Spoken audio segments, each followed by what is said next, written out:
Song of the barefoot mailman.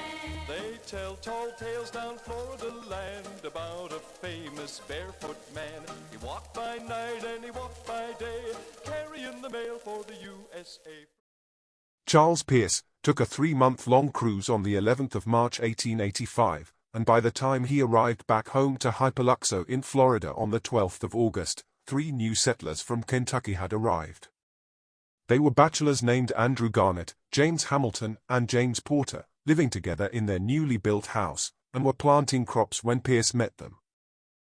That same year, Edwin Bradley held the contract to deliver mail from Palm Beach to Miami, which was still an area of undeveloped swampland. Assisted by his son Louis, they would hug the Florida coastline on foot and take various boat rides to reach their destinations. Edwin gave up the contract in 1887. That same year, a post office was established at Hypoluxo and Charles Pierce's father Hannibal became postmaster. Andrew Garrett gained the mail delivery contract, and when he tired of the arduous trek, James Hamilton took over and was backed up by a fellow named George Charter. Leaving Palm Beach on Monday mornings, Hamilton traveled by boat to the southern end of Lake Worth Lagoon. He then crossed over to the beach and walked to the Orange Grove House of Refuge where he would stay overnight. On Tuesdays, he would walk from Orange Grove House of Refuge to the Hillsborough Inlet. There in the undergrowth hidden from would-be thieves, he would retrieve a small rowboat, row across the inlet and walk to the Fort Lauderdale House of Refuge and spend the night. On Wednesdays, he traveled by boat down the New River Inlet and walked down the beach to Baker's Hall over to the north end of Biscayne Bay. There, he boarded a final boat, which sailed down to Miami where he would sleep for the night.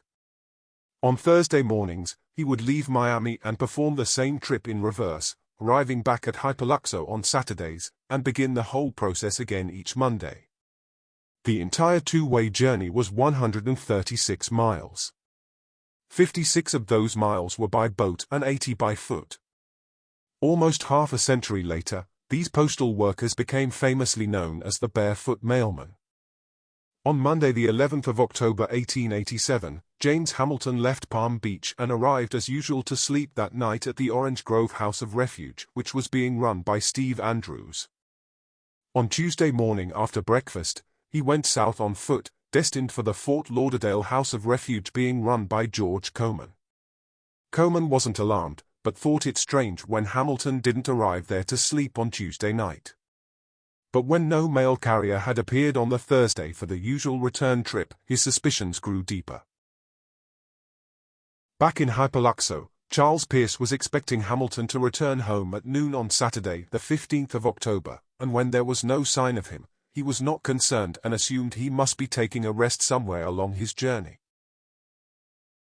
Hamilton still hadn't arrived by the morning of Sunday the 16th of October, and Pierce boarded his own boat and sailed down the Florida coastline looking for him, but saw no sign of Hamilton along the way.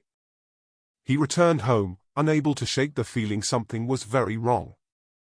George Charter, the backup mailman, was notified and on Monday the 17th of October began the mail delivery journey in the absence of James Hamilton.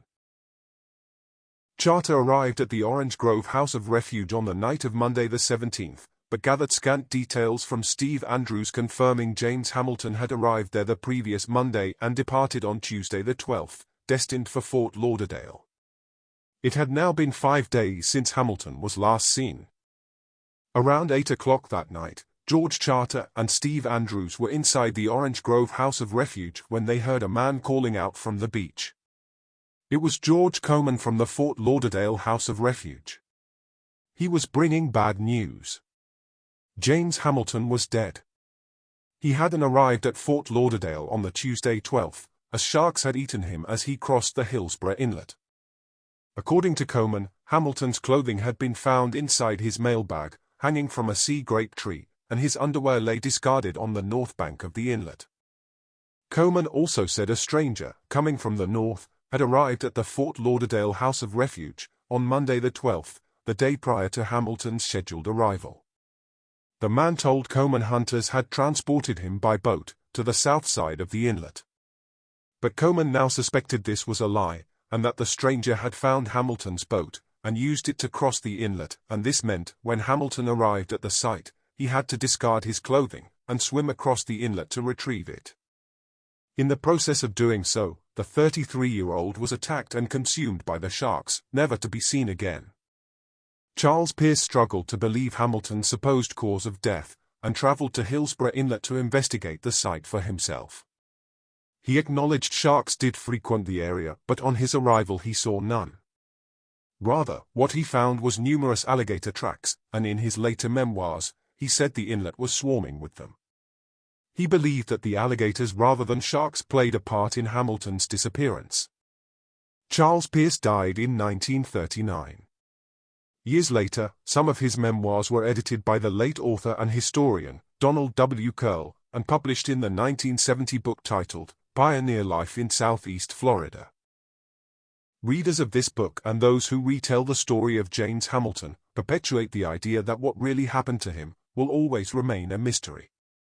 Complicating the truth even further, in 1940, artist Stephen Dohanos of Westport, Connecticut, was assigned to create a mural project by the Procurement Division of the Section of Fine Arts Treasury Department representing the legend of James Edward Hamilton, mail carrier.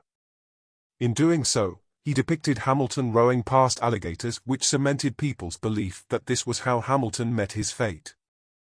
But nothing could be further from the truth.